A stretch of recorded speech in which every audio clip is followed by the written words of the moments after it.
the matter? Death? Hey.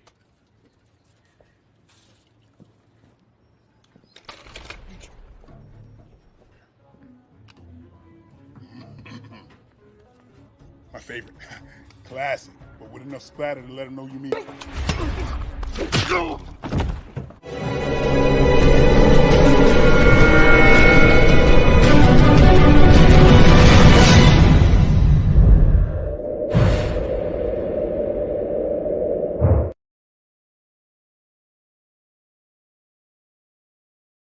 Di awal film, kita diperlihatkan seorang mantan tentara bernama John sedang berduka cita untuk teman-teman yang tewas dalam peperangan.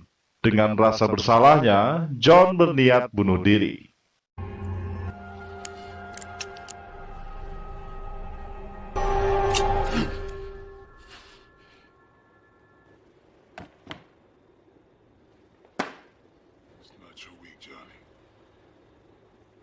Singkat cerita, saat John berbelanja, tiba-tiba ada dua perampok memasuki toko. Perampok itu menodongkan senjatanya. Tanpa rasa takut, John malah menyuruhnya menembak. What's the matter? Death? Hey.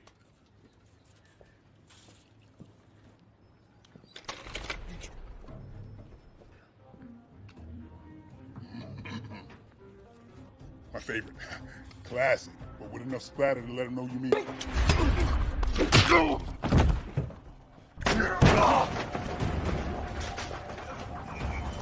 Malam harinya, John sangat mabuk.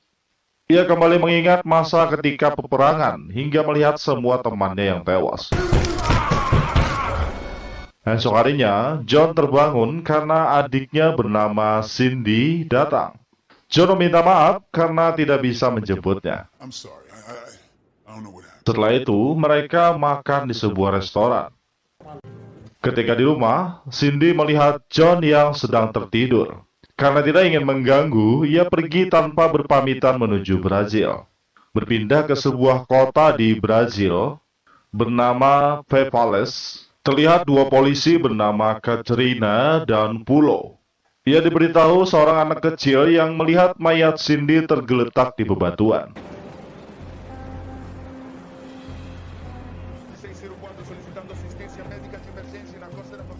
Sedangkan di gedung konsultan, Manny menerima tamu, yaitu detektif Tiago dan rekannya Carlo. Tiago memberitahu tentang Cindy yang ditemukan sekarat di Pevalis.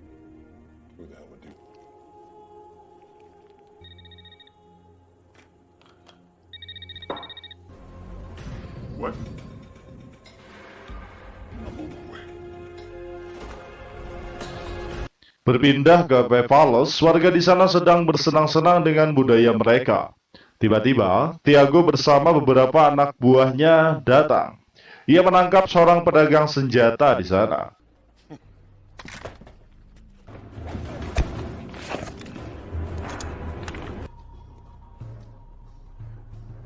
You made it a little. Let's avoid a nasty scene here. Namun, Tiago membuat kesepakatan untuk bertarung. Jika kalah, ia akan meninggalkan tempat ini. Pemimpin di sana menyetujuinya dan mereka bertarung. This on me.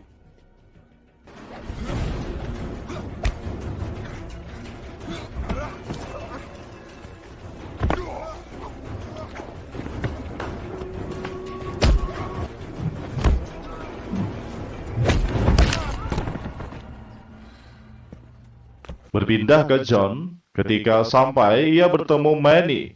Mereka langsung pergi ke rumah sakit menemui Cindy.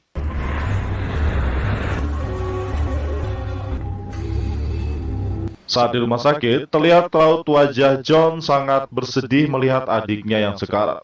Saat Tiago datang, Manny memperkenalkannya kepada John. Lanjut, John dan Tiago menuju tempat kejadian di mana Cindy ditemukan.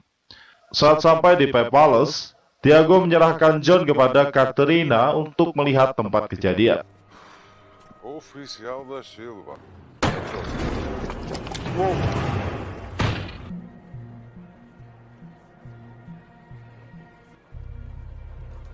Lanjut, Katrina membawa John melihat tempat kejadian. Di sini, John melihat transaksi narkoba dengan jelas, namun polisi tidak bertindak apapun.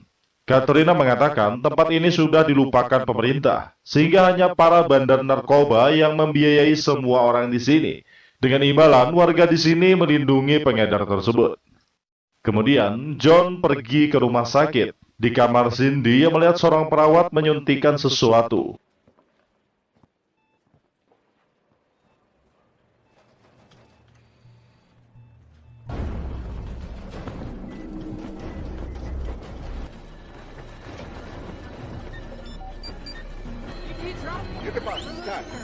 Malam harinya, Manny dan Tiago memberitahu John kalau tidak ada perawat orang Asia di rumah sakit ini.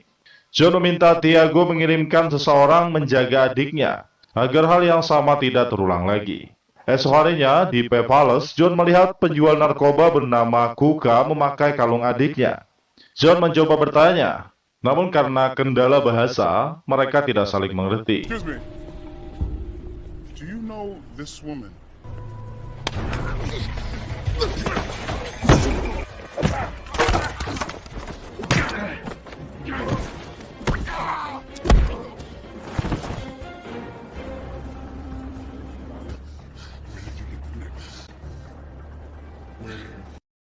Sesaat kemudian, Katrina datang, dan akhirnya John mendapat penjelasan kalau Cindy memberikan kalung itu untuknya.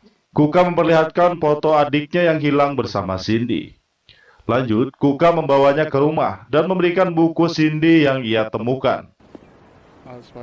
This is definitely Cindy's. Practically her whole life was a mystery. Di jalan, John bertanya tentang adik Kuka. Katrina mengatakan ketika pelacur menghilang, hanya ada 2 tempat mereka ditemukan, di laut atau di pembuangan sampah. Saat mereka pergi, terlihat wanita Asia menelpon seseorang. Berpindah ke Tiago dan Carlo. Mereka melihat sebuah mobil ingin menyewa pelacur. Tiago langsung menghajar orang tersebut.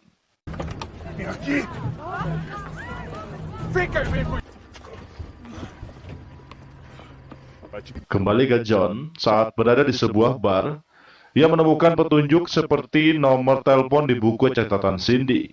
John langsung menghubungi nomor tersebut. Ia mengajak Bruno bertemu untuk membicarakan tentang Cindy. Esok harinya saat bertemu, Bruno menceritakan tentang pelacur yang hilang. Bruno mengatakan Cindy tidak mempercayai para pelacur yang hilang itu tewas. Cindy melakukan penyelidikan sendiri dan meminta bantuan Bruno untuk memotret setiap orang yang ditemui Cindy. Di sini, John meminta salinan foto Cindy, namun Bruno tidak mau memberikannya karena masalah privasi. Setelah itu, John memeluk Bruno sambil berterima kasih. Saat Bruno pergi, ternyata John mengambil flash disk yang ada di saku Bruno.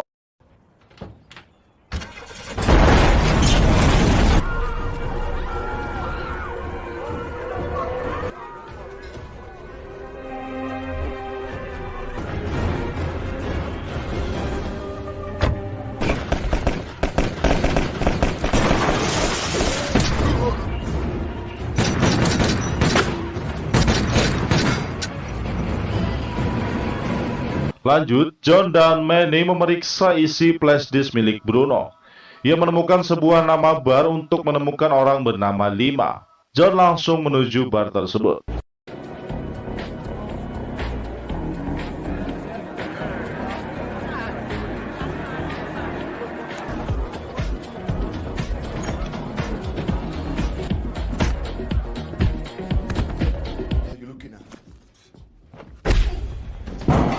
Dalam toilet, John bertanya tentang adiknya bernama Cindy.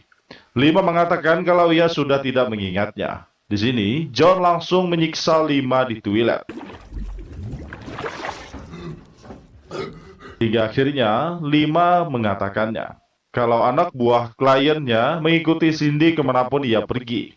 Dan Lima juga memberitahu alamat kliennya berada.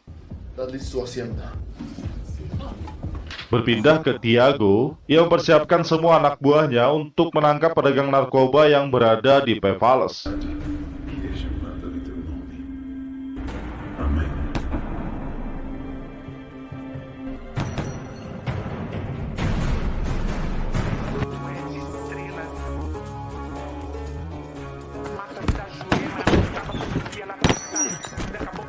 Sedangkan John dan Manny menuju hacienda untuk menemui klien 5. Setelah memasuki tempat tersebut, semua mata tertuju padanya. Kemudian, penjaga di sana memberitahu Tomoe kalau John berada di sini. 見てください。 ネズミが迷い込んできた。 Setelah itu, salah satu penjaga memanggil John. Ketika penjaga ingin membunuhnya, John langsung menghajarnya. Lanjut, John melihat adik Kuka bernama Maria sedang ditawan penjaga di sisi tempat tersebut. Kembali ke Pevalos, salah satu anak buah Tiago melihat 2 orang sedang membawa 2 anak di sana. No! No! Copy. Santo and Bororo on the way. Going on. Sir, I saw suspicious activity upon pursuit. Karena orang yang membawa 2 anak itu adalah anak buah Harimoto, seorang Yakuza, rekan bisnis penyeludupan Tiago. Berpindah ke hacienda, penjaga melihat ada penjaga lain tergeletak. Semua penjaga langsung bergerak mencari John, sedangkan Harimoto menghubungi Tiago dan mengatakan kalau orang Amerikanya menyerang tempat miliknya.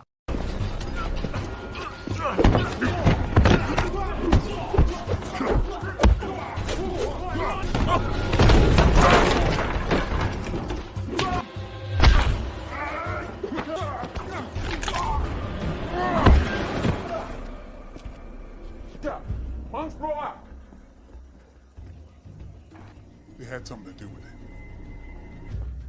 Captain.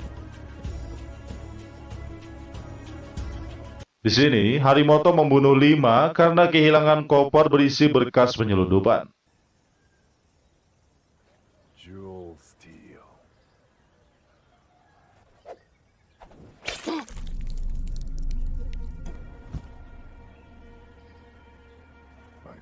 John langsung mengajak mereka melihat Maria, adik Kuka yang disandra. Namun, Maria dan anak-anak lainnya sudah dibawa pergi dari sana.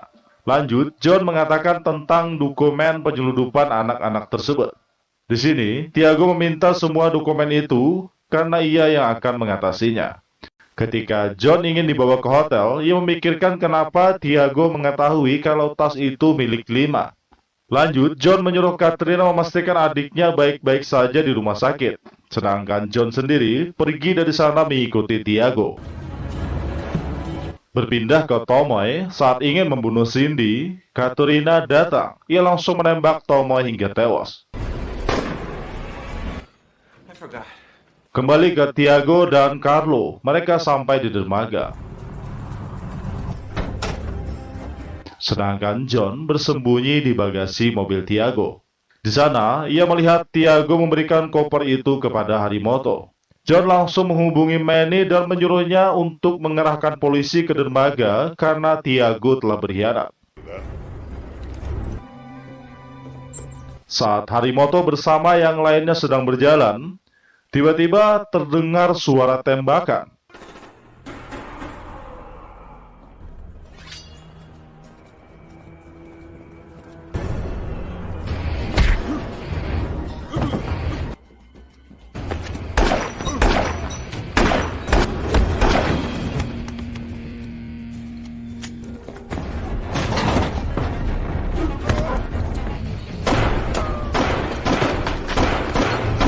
Ketika John bertemu dengan Tiago dan Carlo, mereka langsung bertarung.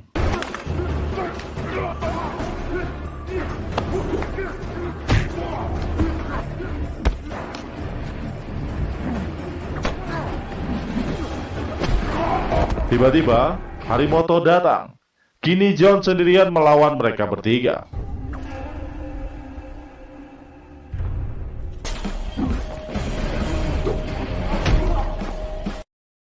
Setelah mengalahkan Carlo dan Tiago, John bertarung 1 lawan 1 melawan Harimoto.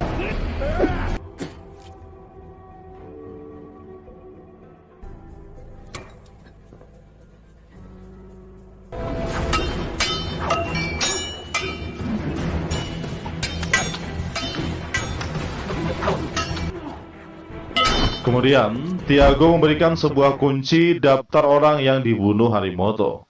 Dari belakang, Harimoto ingin membunuhnya, namun John lebih dulu menembaknya. Lanjut, John memberikan pistol kepada Tiago untuknya menembak diri sendiri. Setelah polisi berdatangan, John mengeluarkan semua anak-anak yang siap diselundupkan. Singkat cerita, saat berada di rumah sakit, Cindy sudah tersadar.